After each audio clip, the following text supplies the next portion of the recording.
नमस्कार, सुप्रभात, जय जोहार, बहुत स्वागत आप सभी का IBC 24 में और मैं हूं आपके साथ शुभांगी ठाकुर। गुड मॉर्निंग छत्तीसगढ़ आप देख रहे हैं। इस बुलेटिन में हम आपको दिखाएंगे छत्तीसगढ़ की अब तक की सभी खबरों का पूरा अपडेट, लेकिन सबसे पहले नजर आज के हेडलाइंस पर। अंधविश्वास के चलते प्रदेश में हो रही हत्याओं पर गृह मंत्री का बयान, कहा कानून हाथ में लेने वालों पर होगी कड़ी कार्रवाई। इधर कवर्धा और सुकमा कांड पर कांग्रेस ने बनाई जांच कमेटी। रायपुर में सनकी आशिक ने धारदार हथियार से काटा प्रेमिका का गला, इलाज के दौरान युवती की मौत, पुलिस ने आरोपी को लिया हिरासत में। बिलासपुर पुलिस ने सुलझाई अंधे कत्ल की गुत्थी, तोरवा क्षेत्र में पत्नी ने आशिक के साथ मिलकर दी पति की हत्या की सुपारी, मामले में 5 आरोपी गिरफ्तार। धमतरी में तेंदुए दिखने से लोगों में दहशत, मुर्गी फार्म हाउस में दिखा तेंदुआ, वन विभाग ने गांव में कराई मुनादी। विश्वकर्मा जयंती पर आयोजित श्रमिक सम्मेलन में शामिल होंगे सीएम साय, 57,000 मजदूरों को 49 करोड़ की राशि करेंगे वितरण। पीएम नरेंद्र मोदी का 74वां जन्मदिन आज, बीजेपी देश भर में मनाएगी सेवा पखवाड़ा, छत्तीसगढ़ में भी चलाया जाएगा स्वच्छता अभियान।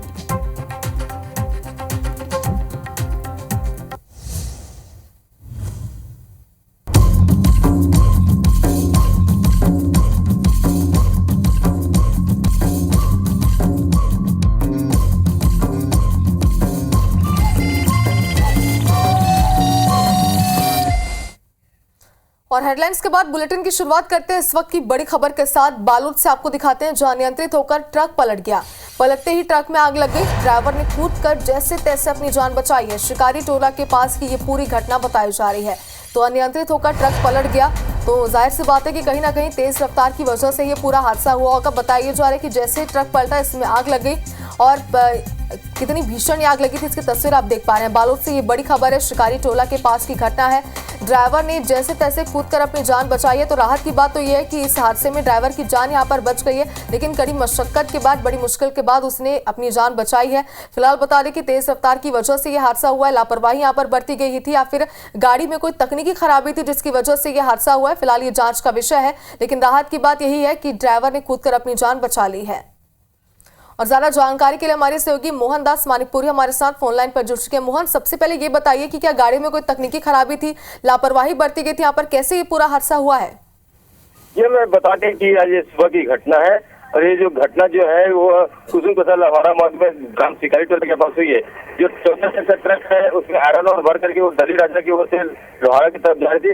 तो ये यहाँ पे घटना हुई, उससे पहले एक टर्निंग है और काफी रफ्तार में थी ट्रक और अनियंत्रित होकर के पलटी है। उसके बाद ट्रक चालक जो है वो कूद करके बाहर निकल गया और सामने का हिस्सा वो में आग लग गया। जी चलिए मोहन, तो ये तो आपने साफ कर दिया कि तेज रफ्तार की वजह से ही कहीं ना कहीं ये पूरा हादसा हुआ है। बहुत शुक्रिया आपका तमाम जानकारी के लिए।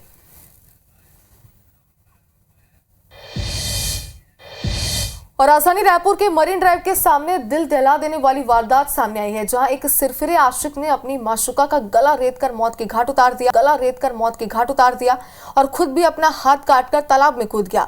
देखिए इस पर पूरी एक रिपोर्ट।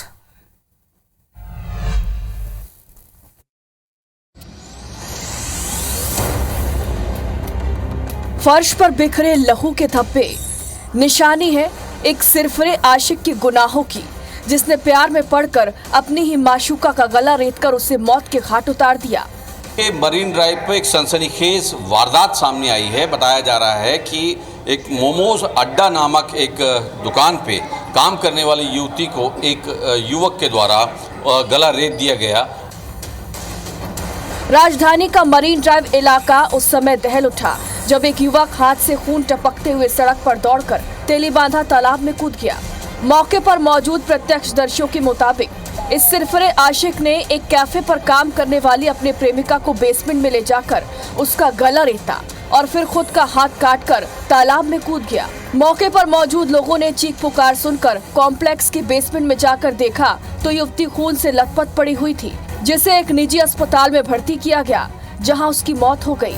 एक लड़का दौड़ते हुए आया एक मोमो मैजिक कैफ़े में एक लड़की काम करती थी। उस लड़की को बुलाया, उसको बाहर पकड़ कर लाया, यहाँ उसकी गर्दन पर धारादार हथियार से हमला किया। लड़की तुरंत बेहोश जैसी हालत में हो गई और लड़की वहाँ गिरी तो खुद दौड़ कर जाकर उस तालाब में, मरीन ड्राइव तेलीबांधा तालाब में कूद गया। जब ऊपर हल्ला होने लगा, आवाज़ चीख चिल्लाने की आवाज़ आने लगी, उसके साथ वाले लड़कियाँ जो आवाज़ करने लगे तो क्या हुआ है करके निकल के देखे तो लड़की की हालत गंभीर थी। तो उसको ऑटो कराए हम और हॉस्पिटल के लिए रवाना कराए। मौके पर पहुंची पुलिस की टीम ने पूरा माजरा समझकर आरोपी युवक को तालाब से बाहर आने के लिए मशक्कत की, लेकिन आरोपी युवक लोकेश्वर तारक बाहर नहीं आया। और इसी बीच एसडीआरएफ की टीम मौके पर पहुंची और स्थानीय मछुआरों को नाव समेत बुलाकर थाने के एक एसआई ने अपनी वर्दी उतारकर नाव के जरिए आरोपी के पास जाकर उसको गिरफ्तार कर लिया। आरोपी लोकेश्वर तारक शादीशुदा है और उसकी पत्नी भी इसी संस्थान में काम करती है। हालांकि युवती को चाकू मारने की वजह सामने नहीं आ पाई है। पुलिस के मुताबिक मृतका राजनांदगांव जिले की रहने वाली थी और पिछले 3 से 4 सालों से रायपुर में रहकर अपने परिवार के साथ जीवन यापन कर रही थी। परिजनों ने आरोपी युवक को कड़ी सजा देने की मांग की है। कंडीशन बहुत क्रिटिकल थी, बेहोशी की अवस्था में थी। तुरंत उनको वेंटिलेटर पे लिया गया, लेकिन 2 घंटे के अथक प्रयास के बावजूद भी इलाज के दौरान उनकी करीबन 6 बजे के आसपास उनकी मृत्यु हो गई। मेरे को आज शाम के लगभग 5 बजे पता चला है। हाँ, और ये लगभग 2 से 3 साल से यहाँ करती थी और है मोहला मानपुर जिला की है, सचानपरी गांव का है। जैसे ही धारदार हथियार से युवती को मारा, स्वयं भी अपने हाथ में धारदार हथियार से वार किया और तालाब में कूद गया। रेस्क्यू टीम के माध्यम से युवक को बाहर निकाला गया है। इसमें वैधानिक कार्रवाई की जा रही है। राजधानी में हुई इस घटना पर दुख व्यक्त करते हुए प्रदेश की डिप्टी सीएम और गृह मंत्री विजय शर्मा ने पुलिस की त्वरित कार्रवाई की तारीफ की। पुलिस की त्वरित कार्यवाही उस पर भी रही, उस विषय पर भी रही। पुलिस ने तुरंत कार्यवाही की है और घटना होने के उपरांत पुलिस की त्वरित कार्यवाही यह आवश्यक है। यही वो विषय है जिससे धीरे धीरे ये सब चीज़ें ठीक होंगी। आरोपी के खिलाफ हत्या का प्रयास और आर्म्स एक्ट के तहत मामला दर्ज किया गया था, लेकिन युवती की मौत के बाद हत्या का अपराध दर्ज कर लिया गया है।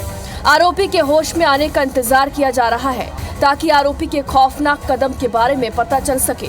लेकिन शहर के मरीन ड्राइव जैसे पॉश इलाके में जहां पुलिस चौकी भी है, दिन दहाड़े ऐसी वारदात सुरक्षा पर बड़ा सवाल खड़ा कर रही है। रायपुर से IBC 24 के लिए तहसीन जैदी की रिपोर्ट।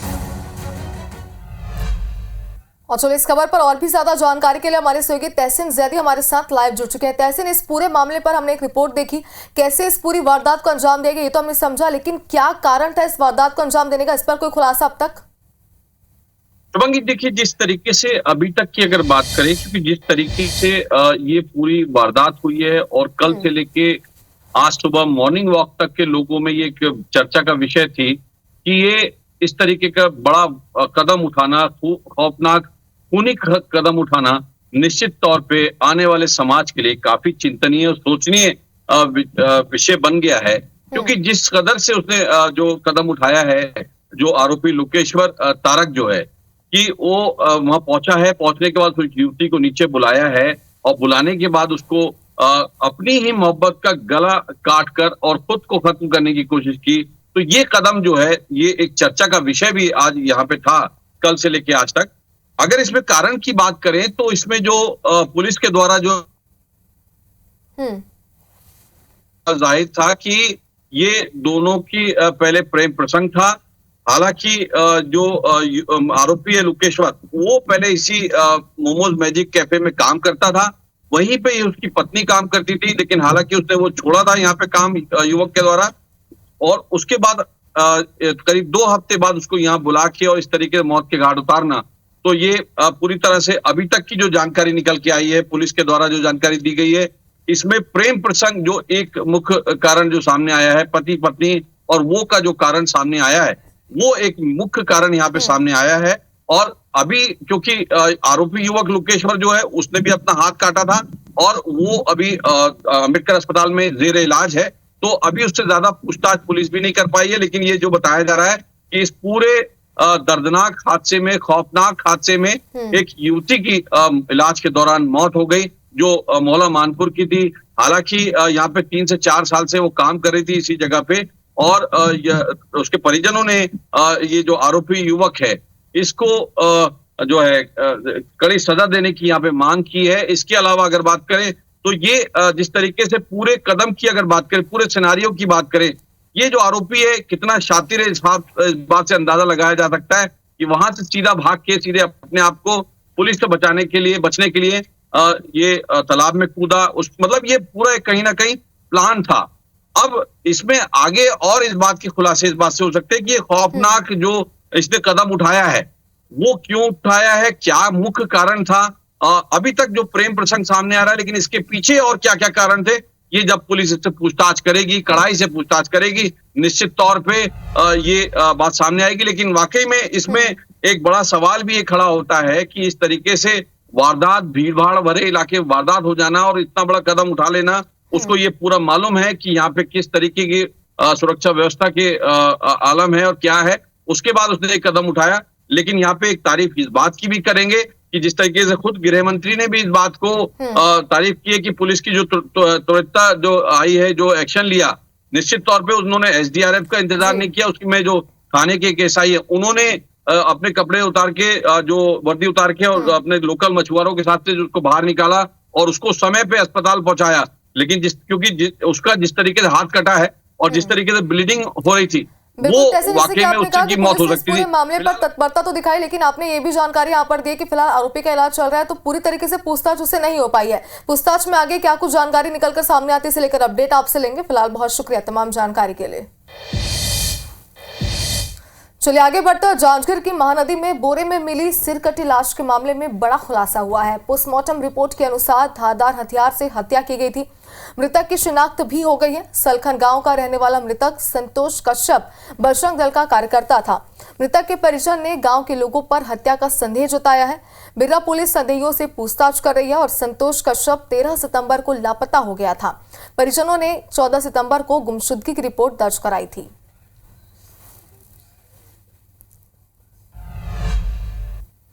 और इसी बीच एक और बड़ी खबर आप तक पहुंचा दें। स्वच्छता ही सेवा अभियान की आज शुरुआत होने वाली है। स्वच्छता अभियान में मुख्यमंत्री विष्णुदेव साय भी शामिल होंगे। तो आपको बता दें कि आज इस अभियान की शुरुआत होने वाली है। भागीदारी होना जरूरी है। आज श्रमिक दिवस भी है, विश्वकर्मा जयंती। तो आज हम बोलिए भारत माता की, भारत माता की, छत्तीसगढ़ महतारी की, छत्तीसगढ़ महतारी की। आज विश्वकर्मा जयंती है ना, तो विश्वकर्मा जयंती की जय, विश्वकर्मा जयंती। आज हमारे यशस्वी प्रधानमंत्री जी का भी जन्मदिन है, तो जिंदाबाद बोलेंगे। नरेंद्र मोदी, नरेंद्र मोदी। आज स्वच्छता ही सेवा पखवाड़ा के हमन शुभारंभ करत हन और पूरे देश में ये स्वच्छता ही सेवा पखवाड़ा के शुरुआत होते। तो आज आप मन के बीच में मैं अपने आप ला पाकर बड़ा गौरव के महसूस करत हूँ। तो आज के ऐसे अवसर में मंच में विराजमान है हमारे रायपुर ग्रामीण के विधायक श्री मोतीलाल साहू जी, हमारे विधायक पुरंदर मिश्रा जी, हमारे विधायक अनुज शर्मा जी, श्री संजय श्रीवास्तव जी, रायपुर के महापौर श्री एजाज ढेबर जी, श्रीमती मीनल चौबे जी, नगरीय प्रशासन विभाग के सचिव श्री वसव राजू जी, हमारे रायपुर के कमिश्नर महादेव कावरे जी, रायपुर के कलेक्टर गौरव जी, एसपी संतोष जी, यहाँ नगर निगम के कमिश्नर सुभाष तिवारी जी, अविनाश मिश्रा जी और सबो हमार अधिकारी मन और आज के इस स्वच्छता ही सेवा पखवाड़ा के शुभारंभ के अवसर में उपस्थित सभी हमारे सज्जनवृंद, हमार मातृशक्ति माता बहनी मन, युवा साथी मन, हमारे स्कूल के बेटी मन भी दिखत हैं और हमार मीडिया के साथी मन। सबके लिए पहले विश्वकर्मा जयंती के आप मन के बहुत बहुत शुभकामनाएं, बहुत बहुत आप मन के बधाई। आज हमारे देश के यशस्वी प्रधानमंत्री श्री नरेंद्र मोदी जी के भी जन्मदिन है, तो पूरे छत्तीसगढ़ के 3 करोड़ जनता की तरफ से भी हमारे देश के यशस्वी प्रधानमंत्री जी के जन्मदिन के बहुत बहुत बधाई, बहुत बहुत शुभकामना। भगवान मन के दीर्घायु करे, स्वस्थ रखे और इसमें हमारे देश के 140 करोड़ जनता के वो सेवा करते रहें। स्वच्छता ही सेवा पखवाड़ा के आज हम शुभारंभ करत हन। बोला मालूम है 15 अगस्त 2014 के वो दिन जब हमारे देश के यशस्वी प्रधानमंत्री श्री नरेंद्र मोदी जी लाल किला के प्राचीर से पहली बार तिरंगा झंडा फहराई और वो दिन स्वच्छ भारत मिशन योजना के शुभारंभ करीन। आप सबला मालूम है कि ओकर पहले हमन स्वच्छता पर उतना चिंता नहीं करत रहे, छोटे छोटे बात रही, स्वच्छता कचरा मन कहीं फेंकाए रहे, मंदिर में, स्कूल में, सार्वजनिक स्थल में, घर में भी उतना सफाई के हमन ध्यान नहीं देते रहे। और स्वच्छ भारत मिशन के अंतर्गत ही हमार माता बहनी मन के इज्जत के लिए शौचालय के निर्माण के भी शुरुआत अच्छे से हमारे प्रधानमंत्री जी करें। बोला मालूम है मैं बहुत दिन से राजनीति के क्षेत्र में हो, पहले भी स्वच्छता के लिए शौचालय के निर्माण वगैरह हो, लेकिन अगर कोई उपयोग नहीं होत रही से। लेकिन जब 15 अगस्त 2014 के स्वच्छ भारत मिशन के हमारे प्रधानमंत्री जी शुभारंभ करीन और तब से 12,000 साढ़े 12,000 रुपया। तो मुख्यमंत्री विष्णुदेव साय को आप सुन रहे थे, जो इस वक्त स्वच्छता ही सेवा अभियान की शुरुआत कर रहे हैं। और आगे बढ़ते हैं, बिलासपुर से आपको बड़ी खबर दिखाते हैं, जहां शहर में फिलिस्तीन का झंडा लहराया है। ईद मिलाद उन नबी पर ये फिलिस्तीनी का झंडा यहां पर लहराया गया और तारबहार क्षेत्र में झंडा लहराया गया है। हिंदू संगठनों ने एसपी से इस पूरे मामले को लेकर शिकायत की है। तो तस्वीरें आपके टीवी स्क्रीन पर, ये वही एरिया है, वही इलाका है जहाँ पर फिलिस्तीनी का झंडा लहराता हुआ नजर आया, जिसके बाद जैसे ही इसे लोगों ने देखा, इसकी शिकायत की गई है और शिकायत के बाद इस पर जांच पड़ताल अभी पूरे मामले की जारी है। तो बिलासपुर से खबर आपको दिखा रहे हैं।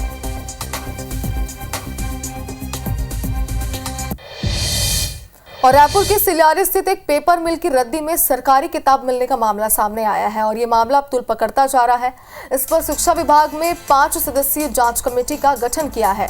समिति जल्द ही जांच कर सरकार को प्रतिवेदन सौंपेगी।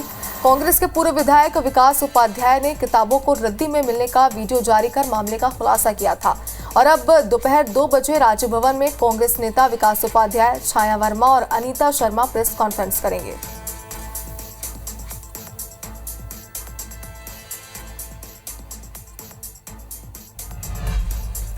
वाड्रफ नगर के एकलव्य आवासीय विद्यालय के छात्रावास में बच्चों को सोने के लिए बेड भी नसीब नहीं हो पा रहा है। वाड्रफ नगर के एकलव्य आवासीय विद्यालय में 142 बच्चों का एडमिशन तो ले लिया गया है, लेकिन बच्चों के सोने के लिए महज 77 बेड ही उपलब्ध है। ऐसे में मजबूरन एक बेड पर 2 बच्चों को सोना पड़ रहा है, जिससे बच्चों की नींद के साथ उनकी पढ़ाई भी प्रभावित हो रही है। साथ ही बच्चों के लिए पीने के स्वच्छ पानी की भी व्यवस्था नहीं है, जिससे आए दिन बच्चे बीमार हो रहे हैं। ट्राइबल विभाग छात्रावास में बच्चों को बेहतर सुविधा उपलब्ध कराने के लिए हर साल लाखों रुपए खर्च करता है। बावजूद छात्रावास में अव्यवस्थाओं की भरमार है। रूम का समस्या अच्छा से रूम नहीं है और बेड का भी कमी है और पानी का भी कमी है। पानी गंदा आने लगता है। वाड्रफ नगर से भी पानी आता है। हमारे हॉस्टल के लिए भी दिक्कत है, रहने के लिए मतलब एक रूम में बहुत ज़्यादा बच्चे हो जाते हैं, जिससे पढ़ने में भी दिक्कत होती है। इसके लिए हम मांग तो किए हैं, लेकिन जब तक सरकार खुद से बेड नहीं भेजेगी तब तक जो है कहाँ बच्चों को सुलाएं। हमारी भी दिक्कत यही है। पानी के लिए सर अभी जो सामने गोविंद भैया का दुकान है वहाँ से पानी ले रहे हैं हम लोग, और एक आरओ से आता है जो शादी पार्टियों में आता है ना, टैंकर में, टैंकर नहीं केन में जो आता है उससे आ रहा है पानी, और एक फिल्टर करने के लिए हम लोग लगवाए हैं फिल्टर वाला लेकिन अभी वो चालू नहीं हो पाया है। और अब धमतरी से आपको बड़ी खबर दिखाते हैं, जहां सनकी युवक ने प्रसूता महिला पर चाकू से हमला कर दिया। क्या ये पूरा मामला था, ये आपको समझा दें। दरअसल महिला गंभीर रूप से घायल है, इलाज जारी है। डिलीवरी के बाद प्रसूता घर पहुंची थी। 2 गुटों में हो रहे विवाद को देखने घर से ये बाहर निकली थी। कोतवाली थाना क्षेत्र के विंध्यवासिनी वार्ड की पूरी घटना बताई जा रही है। तो डिलीवरी के बाद ये प्रसूता घर पहुंची थी। हालत पहले से ही नाजुक थी, लेकिन दरअसल हुआ ये कि घर के बाहर 2 पक्षों में विवाद चल रहा था, जिसे देखने के लिए ये प्रसूता बाहर निकली हुई थी और इस बीच उस पर हमला कर दिया गया।